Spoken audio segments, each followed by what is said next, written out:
Today's guest is Russ Victorian. Russ is the founder of Search for Spirits Paranormal Investigation and Healing Team, as well as its online sister organization, Search for Heaven.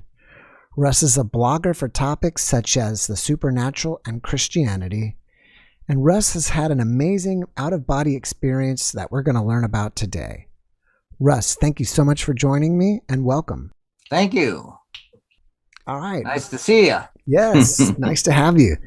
I like to jump right into it. So if you don't mind, let's start on the day of your OBE and tell us what happened. All right. Well, I tell you what, it was shortly before going to bed. I lay down in the bed, and every night before I go to bed, I do have a series of prayers. Sometimes I read the Bible a little bit. And after all this occurred, I laid down in bed, and I started feeling a little just different. I felt like, I don't know if floating isn't the word at this point, but I felt like I was lifting. I had a feeling of being lifted. And this was an unusual experience for me. I had not experienced that before. But I was laying there, and, well, I take that back. There was one thing. I did hear what sounded like a voice saying to me, face toward God. So I actually heard these words, and I knew that meant to roll over onto my back. And so I was on my back, kind of my hands across my chest, and that's where I started to feel this lifting feeling. And at that point, I wasn't sure what I was supposed to be doing. I just kind of closed my eyes and meditated, said another prayer, and I had my eyes closed, so I started to see, like behind my closed eyelids, like there was movement there that shouldn't be, that normally wasn't there. And all of a sudden I just felt more lifting, and I felt like my head going back, and I'm like, well, this is strange. And if I was lifting in my spirit, which I had a feeling that I was doing something like that, it was odd that part of my physical body was affected for just a short period of time. And as I lifted, my head kind of tilted back a little bit, and that facilitated the movement and the lift, where I actually raised up into my spirit, and the actual out-of-body experience began. So, and it was really quick. And some people talk about different, like tunnels and different things. I didn't feel I was in a tunnel, more so than I was in more like space. It was a darker outer space type environment. And I knew, and I could feel I was moving, and I was seeing with my eyes. My eyes are open now per se, but it's not my eyeballs. I'm seeing with my spirit, and I'm just moving along. And the timeline is really hard to tell, because I didn't really look at my clock before, after, and the time on the other side is kind of irrelevant as compared to on Earth anyway. So I was moving along, and suddenly I was like, it's not fair. It's so dark. I thought to myself, eventually maybe I would see some light. And, that's how you, like a lot of near-death experiences, people kind of get into an environment maybe where there's some light. And I have a pretty strong faith, but for a second I'm like, what if somebody's bringing me to show me hell? What if? And I was very concerned for a short minute.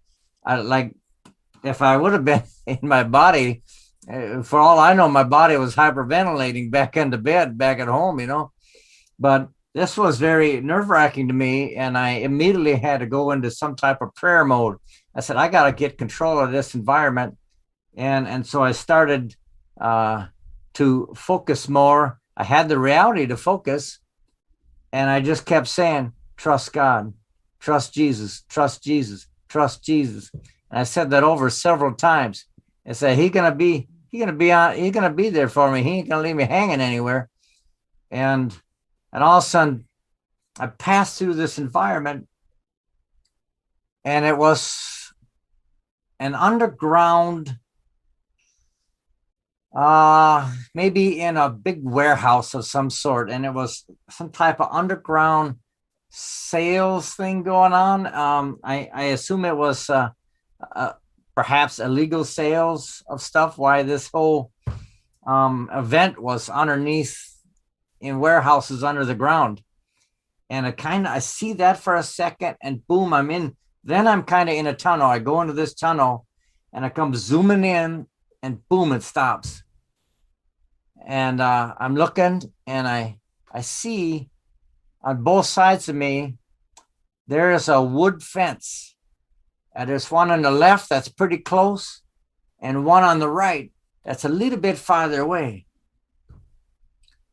And I just knew that it was my duty to go out and do something at these fences. But the one on the right was just very bad. It just had a horrible feeling to it. And the one to the left had not quite as horrible feeling.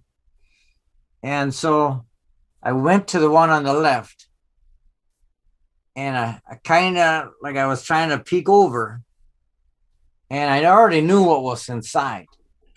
It was the den of a demon. And the situation is that in the den of the demon, not only was the den of the demon, he had a human in there that he was using the body of this human. And so I'm like, I'm just kind of shooting from the hip because this is all new to me. But in the past, I've had dreams and not out of body, but dreams and visions, which were slightly different, where it was my job to go in and help people. And I would facilitate crossing over spirits. And like I said, that's really a whole nother story. I'm not going to get into that, but I would be lifted and set down in a building or a house. And I just knew I was there to facilitate the crossing of spirits. I would cross them over. Boom, I was back in my bed. And that has happened numerous times. But in this case, I didn't really know what I was supposed to do with this connection. So I start calling the human out. I said, come on out of there. You got to get out of there. And it took a little bit of convincing. And finally, the human shows up outside of this fenced in. And it was, like I say, when I say fenced in, it was a square that was probably 12 feet by 12 feet, maybe no more than 18 by 18 of old wood fencing. And the dark entity stayed inside of the fence, and the human came out, and they separated after I called them out. And I said, come on out in the name of Jesus. And he came out, and he was standing there, and he was confused, like, and I'm assuming I was actually working with this guy's spirit, though I could see his features. He was dressed quite nicely, taller fellow, taller than I am anyway. And he's standing there confused. And I said, you gotta step away from this. Whatever you're doing, it ain't right, and it's gonna be trouble. And he's kind of like, well, I don't even know what you're talking about. And I seen he had a necklace, and it had a cross on it, not a crucifix, just cross. And it just kind of sparked my interest. And I pointed right at it right away. And I'm like, you knew at one point, you knew. And when I was talking about it, you knew God, you know? And I'm like, and I'm like, what happened? And you knew. And I was really pointing I was right up by him, pointing at that cross on his necklace. And as I did that, I don't know if potentially this spirit then went back to its body and was removed from that darkness that it was stuck in, or what exactly happened. I like to think in my mind that I got the two apart and it worked. And he went back to his body, and the darkness stayed there in his little dark hole. And instantly I was moving again. And I'll tell you what, there was times when I had the sensation that I actually was like floating on my body, as if my body was the magic blanket, like from TVs. Like there were times I had the sensation that I was on top of my body, but I really don't. I'm sure it was just the spirit moving along. And I went straight from that, straight to that spatial darkness, so to speak. And suddenly there was a light, and it came all the way over the top of me. It circled all the way around me like it was the moon going around the earth.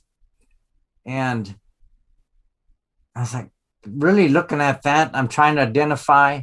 I almost thought I saw words or something on it, but I couldn't make it out. I just knew there was some kind of object, light, that was going around me, orbiting around the top of me. And then boom, I was in a room. And in this case, I realized that I had a physical presence in this room, but the room wasn't like a room like you and I are sitting in right now at all. The room had walls, but those walls, you could probably just stick your fingers right through them. You know, they were visual, that you could see something was there, but they weren't physical at all. And I realized right away, I'm taking everything in. There's a guy, and he's sitting on the ground, and he's sitting next to me, and I'm laying on my back, kind of looking up at him. And behind him is this giant evergreen tree. It's really big. No decorate. It's just an evergreen tree. And right to the right of that was a door and a light switch. And that's the whole scene, really. Everything is right there. So I'm looking at this guy, and he's kind of a jovial fella. He's, kind of smiling and whatnot. I'm not afraid of him, that's for sure. I'm not afraid at all. And I have an assumption that he's an angel. And he kind of leans toward me a little bit, and he reaches out and he points towards my stomach. And he says, God is in you. He says, God is in there. He says, but, and he kind of leans back a little bit, and this ball appears kind of in front of him.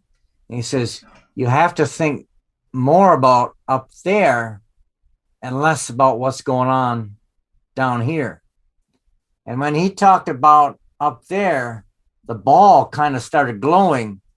And inside the ball was, for any word short, it was some type of building, somewhat like a castle. I remember there was gold, but a lot of light. And in my mind, that ball was an image of heaven in there. And he was indicating I needed to be a lot more focused in my life on heaven and not earth. And I'm like, okay. And there was the point where I was thinking this through. I remember he was just sitting there, and I'm trying to think all this through. What does this really mean to me? I mean, what I think about heaven, I don't even know what that means per se, other than, okay, I'll focus more on what will get me to heaven per se, versus focusing more on maybe less on earthly things like items or products or even survival. I mean, just encompass yourself in the feeling of heaven, and let the cards fall where they may.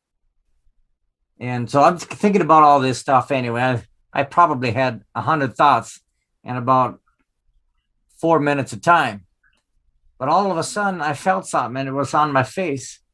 It's something else, and I'm kind of flicking at it, and like, what is on my face? and I realize it's flies. And there's more, there's more flies. And it's becoming very concerning to me because in this case, I associate flies with something bad, but I don't know why they're there. I have no idea. And I'm looking at him and he's just looking at me. He's got the same expression. And I look just beyond him there and I see that light switch on the wall. Well, the place is lighted already with the divine light. I mean, there was already a light presence from the divine. The idea of turning on a light switch was totally an earth thing, you know. But somehow I thought, if in my mind I thought if I could just turn on that light, I can make this all disappear or something. You know, I can get away from these flies and this feeling I suddenly had. And somehow or another, I didn't recall how I made my way to the light switch, but I made my way there and I flicked the light. So the light turned on. And I turned back and I looked at the angel who was still sitting in the same exact spot. And he wasn't smiling quite as broad as he was originally. He was just looking at me like, okay, this is the decision you made, so to speak. And within a couple seconds, I mean, just like in a flash, I was back in bed. Everything had ended instantly. And the unfortunate part about it is that I kind of felt guilty about it. I was like, I was just put to test. And I think I just failed the test. He just told me to concentrate more on heaven, less on physical things. And then they kind of, you know, whether it was a test or what it was, these physical flies come around and I didn't trust the light. I didn't trust that I was going to be okay. And I felt like I had failed. Long story short, that's how I felt. But the other part about it is, though, that, you know, there's a response to any feeling you have in your heart. And that response is to pray about it and just ask for guidance. And it didn't take me long. I prayed for a while and I felt that, okay, so maybe I didn't shine on that one. But you know what? I learned something. I did learn something. And it was a very valuable learning experience. And I'll always have that to keep. Though a lot of this is something, but I'll say this again. I've had a lot of different experiences out of the body, but more from a sleep mode per se, more of a dream effect. And this really was the first one I ever had where I was wide awake as could be when it happened. I mean, I was fully aware, and I was awake when it ended. I was still wide awake in my bed there. And hindsight, maybe I should have checked the time.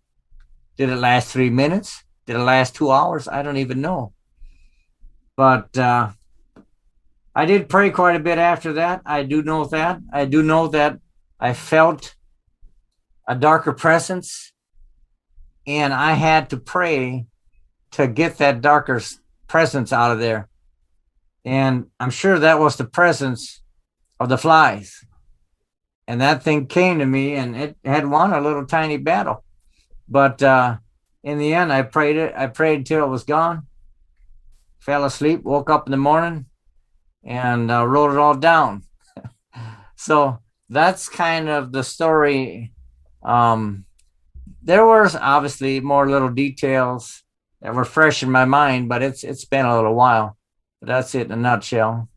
Thank you, Russ, for sharing that with me.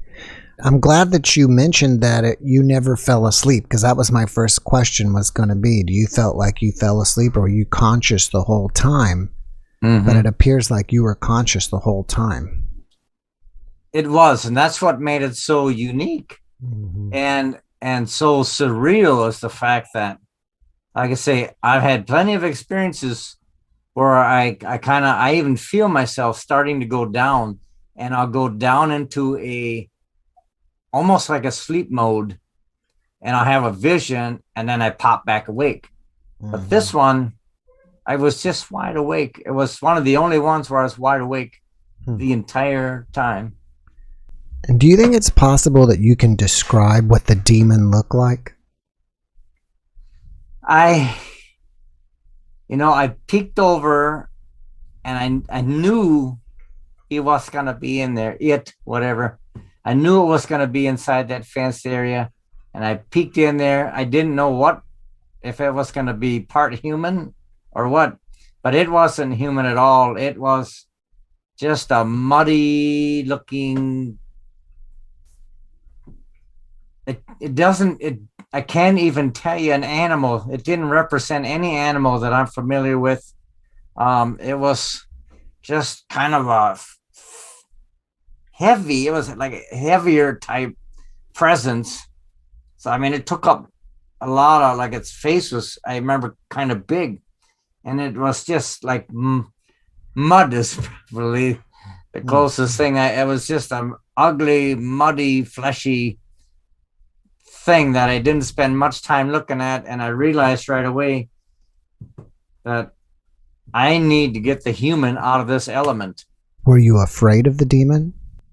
Not on the one on the left. The one, if I would have been working on the one on the right, there was fear in me for whatever was on the right side in the fenced in area on the right.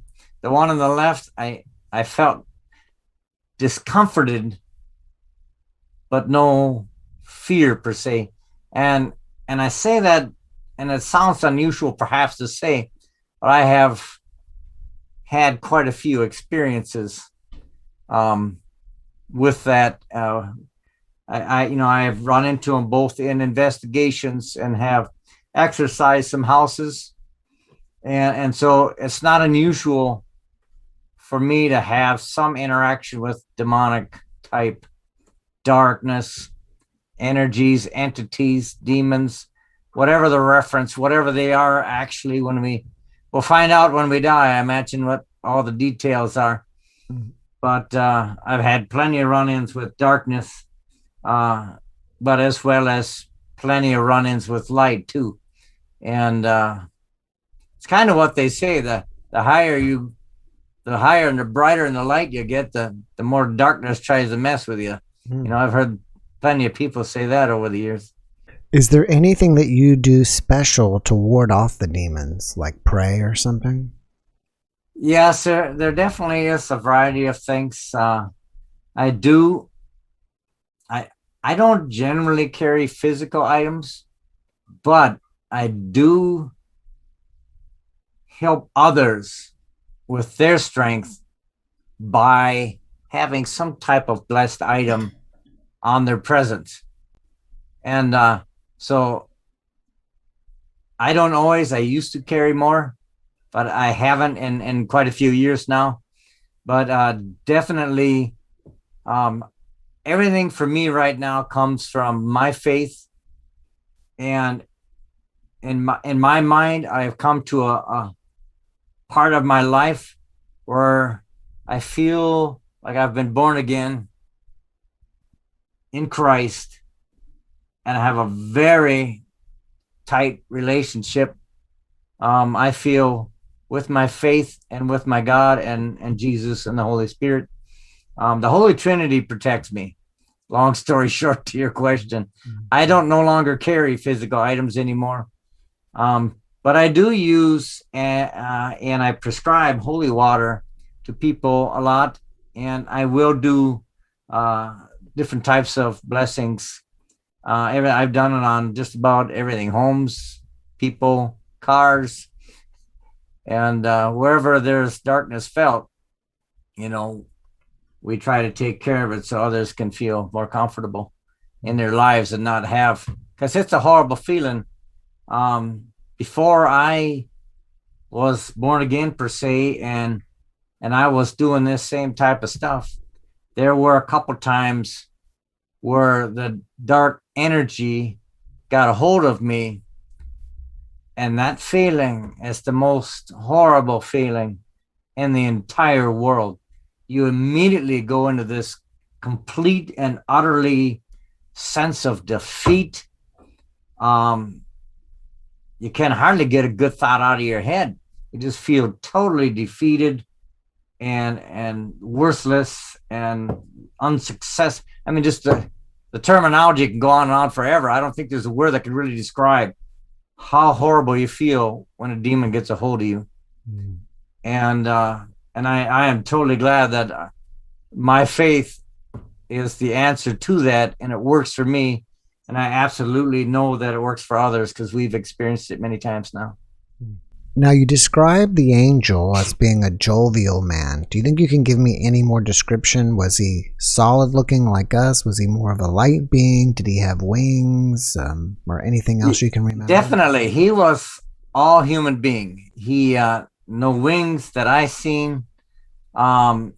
His presence and the light that was with him is what really gave me the idea that he was an angel. And by what his topic, his subject matter was also an indication that he was either an angel or a guide, a spirit guide type thing of some effect.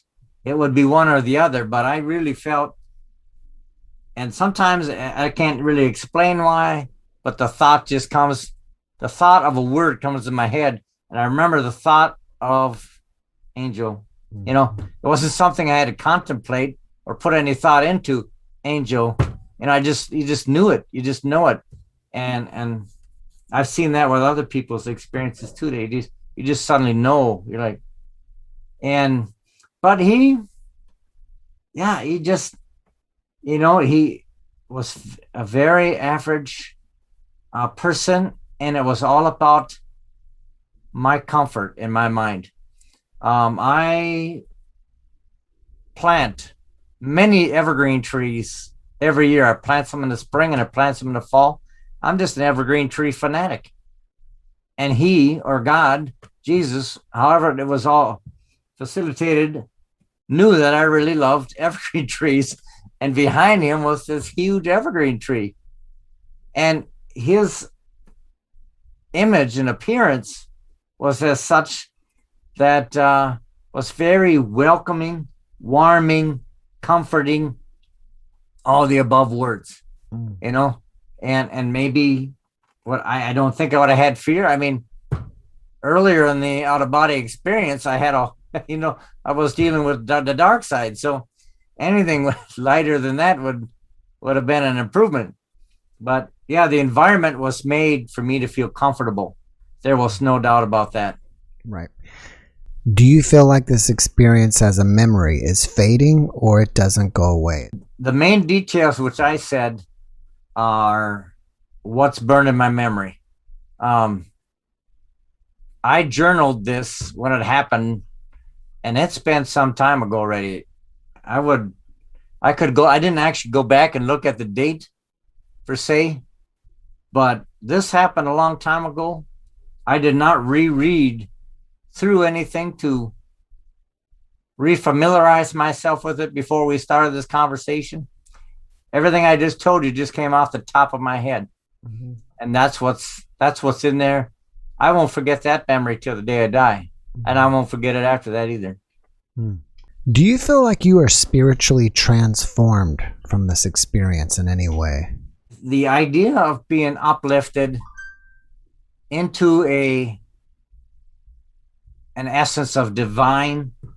Like I say, I had other experiences in the past, but more recently, more divine experiences, more heavenly experiences than I had in the past. And so whether this instigated or was the beginning of that, I don't honestly know, but I can say that in the last year, there's a much stronger heavenly presence on earth. And I would say even in the last 6 months, a lot stronger heavenly divine presence now than I never knew any other before that, you know. and whether it's me evolving or is it something greater happening right now in the universe. What do you think's going on that's causing that? Well, I think, and again, that's another topic, but I'm certainly glad to touch base on it. Since about the spring of 2018, I have been receiving messages, and I call the messages heavenly, messages from heaven, because they always have a heavenly type topic. They're no more than maybe a sentence in most cases, sometimes one word. And I had the words come to me. It was last October.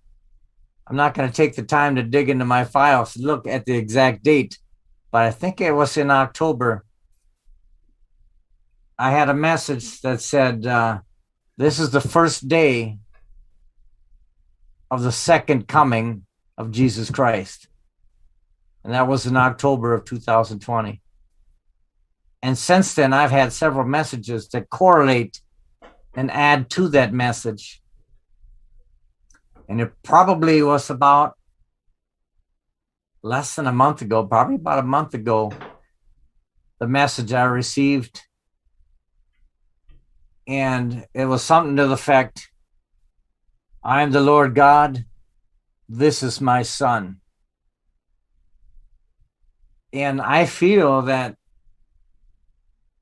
and some people feel that maybe all these messages are just for yourself. Maybe they are. I don't know. And I hate to say anyway, but I really, in my heart, I feel the messages that I hear are for everybody. And I think we're in the period of the final period, so to speak. And I think at this point, as of just recently, God has reintroduced Jesus to the earth, and things are moving in a certain direction now, and it's a controlled direction. We're always going to be surprised when the day of the time comes. That's how it says in the Bible. Everybody's going to be shopping and working and playing and doing what they do. Whammo. But there's a sense of that time. It's much closer than it ever has been in the last 2,000 years. That's just my opinion. So I'm not, that's just my opinion, and based on my feelings and impressions of some of the messages I receive. So would you consider this a spiritual or a religious experience? I would consider this a spiritual experience. I do not use the word religion really in anything I do. I work with a lot of clients, and religion, the term and the experience, is a frustration barrier for some people. And so I encourage people to have a more of a relationship directly with Jesus and with God, and versus, I just tell them to, like Moses clearing the waters and creating a path. And I say, all right, tonight you go to bed and you do the Moses thing and you clear the water and see Jesus standing there staring back at you. And all that water is all the mess of life that we've lived through, right? And I say, see Jesus, he's standing on the other side of the river there, and he's looking at you and he's waiting for you to make contact.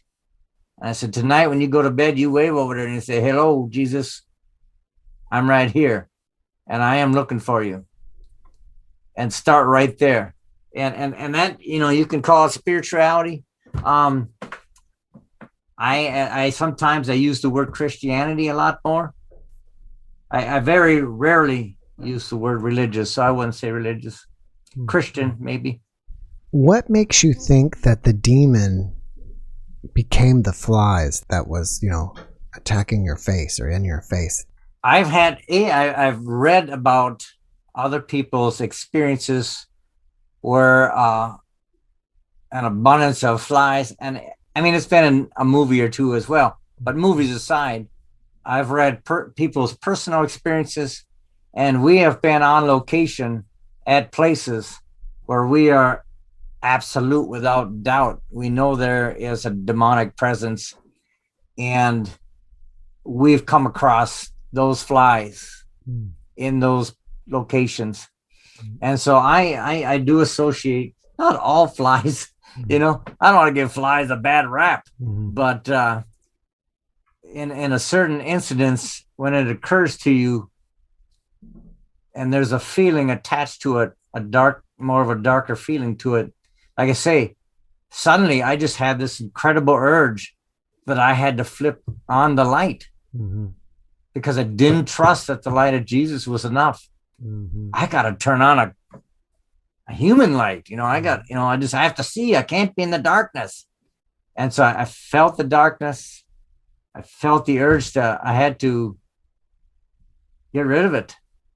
And I didn't trust that I didn't do what I should have probably, but I learned a lot. And so I associate a dark energy when you have those feelings mixed in. Like I say, I truly am one, I've been a paranormal investigator for about 9 years now. And I don't just see an orb and be like, oh, that orb is a spirit, or that fly is a darkness, or this, I need to see multiple types of evidence come together to help prove something. And even then, sometimes we don't necessarily know. All right, I'm going to switch gears on you here. In the beginning, I said you are the founder of Search for Spirits, Paranormal Investigation and Healing Team. Can you tell me what you do with that? Absolutely. Our team is really, we have a lot of home and business clients. We kind of specialize in helping homes and businesses have a environment in their homes or businesses where they can be in peace and not be in constant fear. And we really want to help people the best we can. But you know what? I really want to help spirits as well, because spirits are very much human, just without a body. But otherwise, they still have, if they haven't crossed over, they still have attached emotions and issues and different things. And they need to be treated with respect. But the bottom line is, and again, this is me, there's a lot of politics in paranormal. But I am one of those that really believes that spirits want, in many cases, or need to be crossed into the light. And a couple of years ago, I was at an investigation, and I always include some prayer and meditation at the investigations. And I received a meditation that said a prayer, a word from the divine, so to speak, that said, crossing them is healing. And that's when I added the healing on the end. Crossing the spirits over and working with them is the healing portion. And I have to use some of the same empathy and emotions and different things to work with the spirits to help them understand that the light is a positive thing for them, as I would a human. Because they're one and the same. Just one person I see, like you, I see, but the next person I might not see, but they're still a human to me, and they still need to go through the same process. And I have a lot of spirits that come to me with issues, and I have a lot of humans that come to me with issues as well. But a spirit, just one short story, I'll tell you, that'll kind of wrap it up for that question. Is I was laying there in bed, and I had this vision, and it was a man, and he was mistreating his daughter. He was being quite physical with her, and the mother was standing in the background, and and she wasn't doing anything about it. But whatever had happened, I don't know what happened, but a lot of the scenes that the spirits give me, they'll give me either the reason why they didn't cross, which is the imagery of a sin or a fear of something they have to face, or they'll show me how they died, one or the other. And in this case, this man was showing me what his fears were, why he didn't cross over. And he didn't cross over because I'm assuming this was the man that was the parent there. And so that was an assumption on my part. It could have been any one of the three, really. But I'm like, okay. And I said, this is a very unfortunate event that occurred. I don't know how long it went on. And I'm just talking to him. I'm like, we have to be very open with God about this and get you some resolution, because here you're sitting on earth. And he interrupts me and he says, it was bad. I'm like, I understand it. It appeared like it wasn't good, you know. It was a bad experience for this man, and I don't know where it all ended up, but I had to walk him through how he could hand this to God. And they need to hand it to God too, because they're not going to hide it from God, because God sees everything. So I said, you're not going to hide the details. You need to explain yourself to God and be fully open about it and fully repentant about it, and let him know that you want him to take care of it, because you want God to be your solution. You know, your resolution is only going to come through him, one way or the other. And you can sit down here and hide on earth and be all mad and sad, frustrated, all these emotions, all these different spirits have down here. Eventually, we're all going to have resolution. And why not sooner than later? Why sit on earth as a spirit? And so many of them come to me and they'll show me, hey, I had this issue. What do you think about it? What can we do? What should I say to God? You know? And so I work with both living and dead. When did you first start seeing spirits? I probably was about 4 years old, I think, when the first time. And it might have been more of a child's over sensationalizing the moment. But I heard something outside and I attached an emotion to it. I looked out the window and I saw a man on top of my neighbor's house. And it was at night. I mean, it was dark. I knew it wasn't my neighbor. And that is probably one of the first ones I remember. But a lot of it came in dreams. And I didn't realize for many, many, many years that, like I was just telling you, these little scenarios that I was seeing in my dreams were spirits showing me the last moments of their death. Or, you know, in most cases it was that. It wasn't so much, I didn't have any spirits coming to me all those years for help, because, I mean, if they knew I could help, I knew nothing about help until I hit about 50, you know. And but they were always showing me how they died, and a lot of them were soldiers.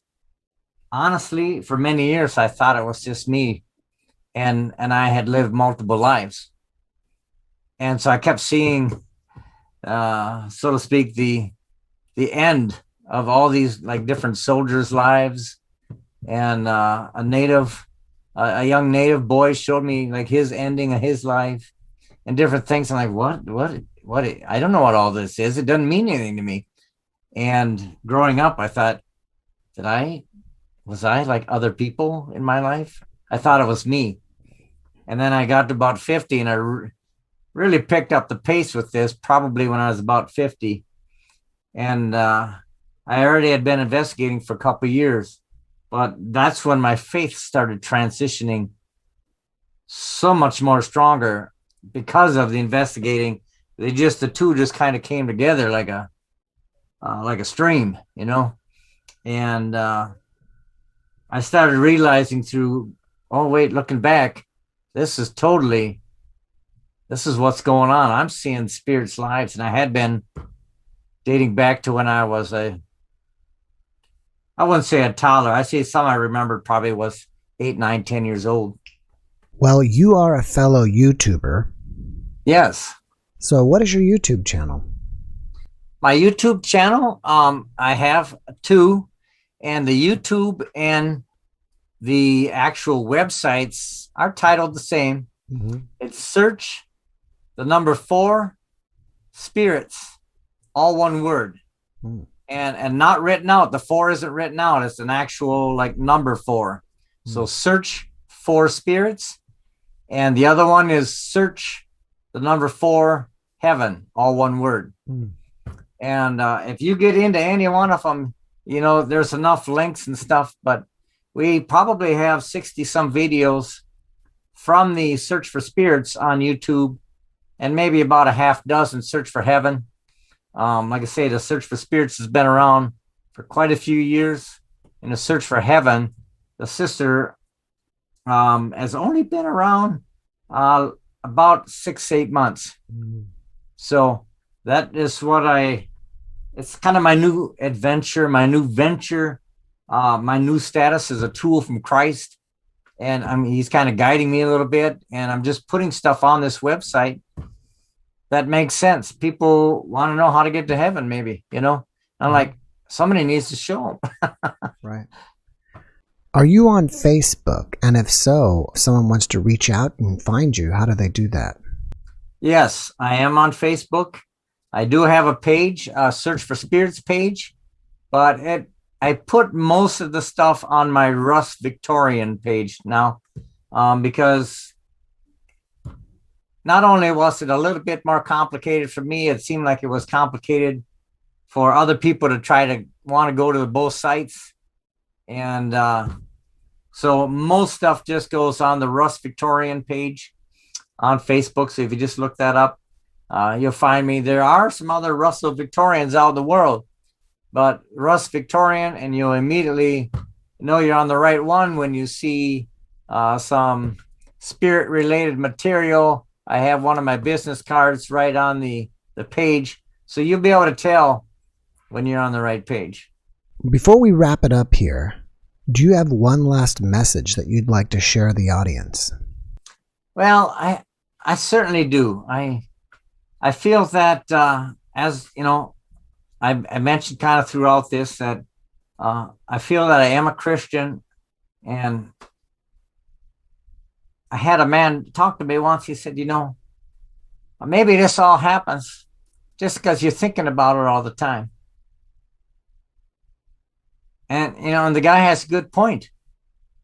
Maybe everything I see and hear happens because this is just what I think about all the time. And there's, you know, different people who have done large articles on the fact that you die and you relate to what's familiar, what you put all your time and energy into, and that's what you see.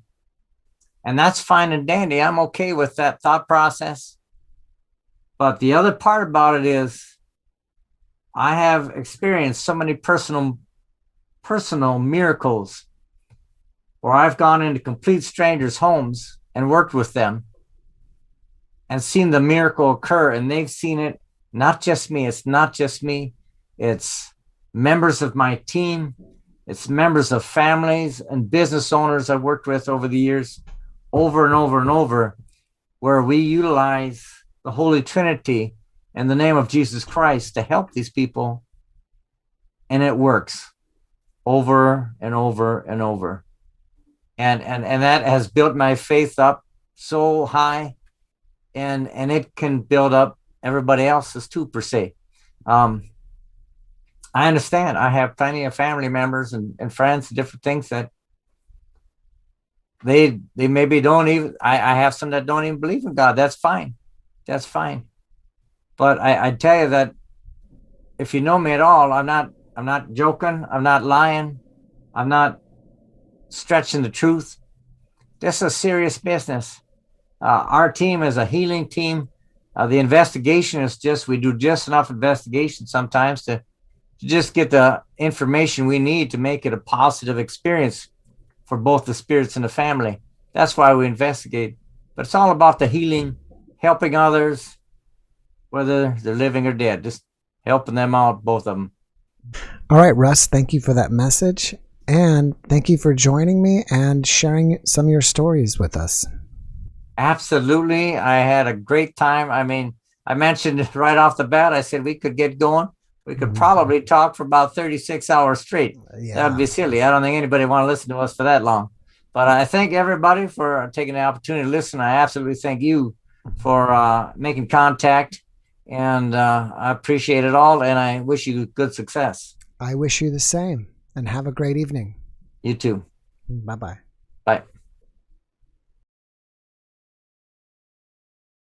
Thanks for watching the JeffMara podcast. I really appreciate you. Another way to show support is through YouTube memberships. And if you do, there are loyalty badges and other perks depending on your level of membership. All you need to do is click the join button underneath the video to find out more. Thank you for your support.